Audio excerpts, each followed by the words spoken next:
Hello and welcome to another episode of Overlord Explained. I'm Shergog, your host, and today we are going to take a closer look at Draudilon Oriculus and what would change if the true false Dragonlord, as she is often called, would become an actual Dragonlord, like Platinum or Kyo Elim Los Malvar. But before we're going to do so, let me quickly thank my Patreons for supporting this channel, as well as all users of the YouTube thanks function who made one-time donations. Now with that said, let's start with the actual topic at hand. Draudilon Oriculus is the queen of the so-called Dragon Kingdom, a human nation where the royal family takes pride in their lineage from one of the strongest Dragonlords in the world of Overlord. Brightness Dragonlord is a rather open-minded dragon who probably had a personality similar to that of Pero Roncino, or still has it for that matter. He is more or less the Zeus of the dragon world and fathered children with all sorts of possible and impossible creatures. This in turn led to Draudilon's ancestors being blessed with his blood. However, since Brightness Dragonlord is the only dragon in the family, with each generation his blood became more and more diluted, until his great-granddaughter, Draudilon Oriculus, had significant trouble harnessing the wild magic, which had originally been the only magic in the new world. Since Brightness not only doesn't provide any kind of child support, but also doesn't intervene in the affairs of the Dragon Kingdom, and since Draudilon's magic is just too weak, it is currently overrun by the Beastman nation, and men are literally devoured alive by them. Entire cities are used as lavish banquets, and the Dragon Kingdom is too weak to defend itself against this threat. But what if Draudilon were, in a way, a true dragon, albeit one in human form? That will be the question for today's Overlord video. And in simple terms, Draudilon would be comparable to the dragon god Orsted, or Platinum Dragonlord, a tremendous threat to entire nations alone. And maybe she, like the Lagus from Fire Emblem Path of Radiance and Radiant Dawn, could also transform herself into a proper dragon, instead of just a little girl. Yes, she currently in canon has the ability to turn herself from an old woman into a little girl. Furthermore, the invasion of the beast people would either not happen or be promptly repelled, because as a pure-blooded dragon, Draudilon Oriculus could easily wield wild magic and likely decimate the armies of beastmen with just a few spells. But the question remains, how strong would she be exactly? And if even the other normal Dragonlords from Arkland would have a level around 60 to 70, Draudilon would probably be similarly strong as the leader of the Black Scripture, a godkin. And thanks to Draudilon's long life, it wouldn't be out of the question that she might even be as strong as Seshi Zetsumai. And as you can imagine, this would have had a significant impact on the entire story of Overlord.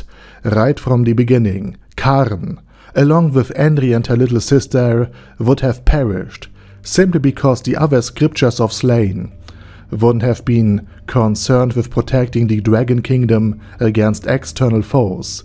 Therefore, a proper assassination-based scripture would have likely taken the place of the Sunlight Scripture, and they would also have managed to kill Gazev long before Ainz had arrived, simply because the other villages would have been wiped out earlier. The information would have been relayed better back to the royal capital in the Kingdom of Riestais, and therefore Gazev Stronov and his warrior troop would have arrived earlier. And this might also have led to Clementine being caught red-handed and prevented from stealing the necklace of a Miku priestess or escaping at all. This means that Ainz wouldn't have come to Karn and rescue it, since it would have already been destroyed. However, Ainz would still have eventually sent out exploration teams to survey the surroundings and then explore the world. This would have also led to Sheltie and the Black Scripture crossing paths, and she would still be put under mind control. But Platinum's fight against the Blood Red Valkyrie would probably have played out differently. Because after realizing the extent of Sheltie's strength, Platinum would likely have called for reinforcement, and Draudilon herself would have joined the battle in order to protect her nation from a player threat so close by. This would have extended the fight and made it much more spectacular and therefore far easier to spot. And in turn, it would have drawn Ainz attention, and that of the entire Great Tomb of Nezarec, for that matter. They then would have intervened in the battle, and it wouldn't just have been Ainz disguised as Mormon arriving at Sheltie's battle location.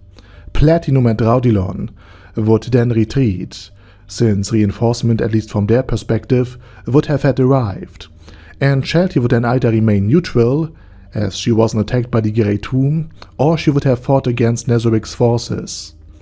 However, after a battle against 2 dragons, she would have been so weakened and tired, not tired, she's an undead and undead don't tire, but drained of so much mana and have sustained a substantial amount of damage, that she probably could have been captured alive, or rather undead.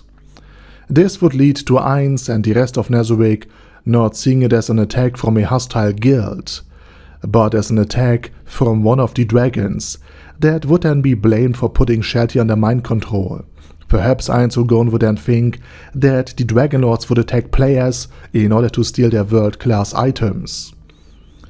And since there were 2 dragons present in this alternate timeline, Draudilon and a suspicious figure in platinum armor, Ainz would have established a direct link between the attack on Sheltie and the Dragon Lords. Therefore, Ainz would initially attack the Dragon Kingdom under Draudilon's rule, aiming to capture her for interrogation, while likely burning the rest to ash.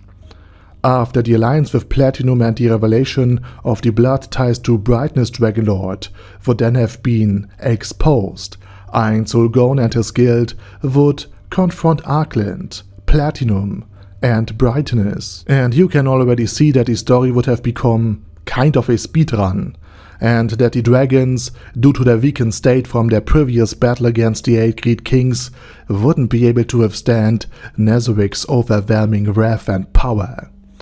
Through this war, it would also become obvious, or rather it would come to light, that while Platinum may have attacked Sheltie in order to fight off a great evil and purge it from this world, he wasn't the one who placed Sheltie under mind control. This would then lead to the search for the true culprit, and if Platinum knew which item Sheltie had been mind-controlled with, namely Downfall of Castle and Country, and named Slain as the one who owns this item, Slain would then, ultimately, at the end of the story, be targeted and destroyed, and not in the middle to the end of the story, like it is the case in the canon story timeline, and hopefully the next volume. So paradoxically, a stronger Draudilon would have more likely led to the destruction of the Dragon Kingdom than the weaker canon version of her. And of course, Ainz and Nezarec, driven by the war against the dragons, would have continued to expand much sooner, and also would have come into contact with wild magic relatively quickly. Perhaps they would even have learned more about why they even are in the new world, and what wild magic actually is. And with that said, I say thank you very much for watching. Please feel free to share your opinions down on this video in the comment section, and while you do that, I say my special thanks to all of my Patreons for supporting this channel, and special thanks to Arder Daddy Arder, ASK, Bad Guy Ye, Bad Burrito 316, Beezer, Benzi, Brandon D, Chrissy, Crowley 0221, Sia, Crystal Prime, Dead Slime, Death is Mercy, Deathless Dragonlord, Demon Xenomorph 1987, Devin Downen, Ding Dong, Dragonlord Placidu Saxophone, Duckwagon, Dunkler Krieger, Dystopia, Dystopia II, Enigmatic Unicorn, Feralchivan, Guy with That Hat, Hector Marino, Hoss, Huster, Jacob G, Jana B, Jason, J. Morris, Chromius, Kyle R, Lee K. Long,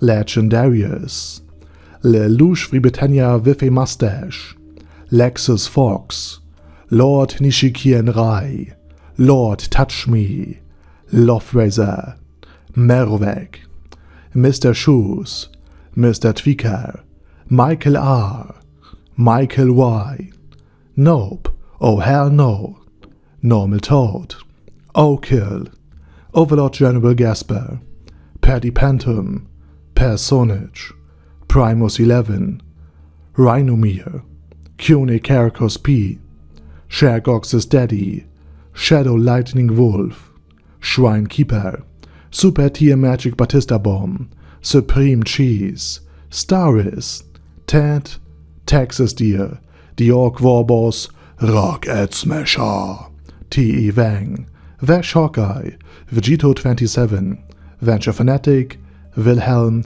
Xenokai, and Zonagon. Thanks guys. Anyway, have a nice day, and I hope to see you all again soon on my next video.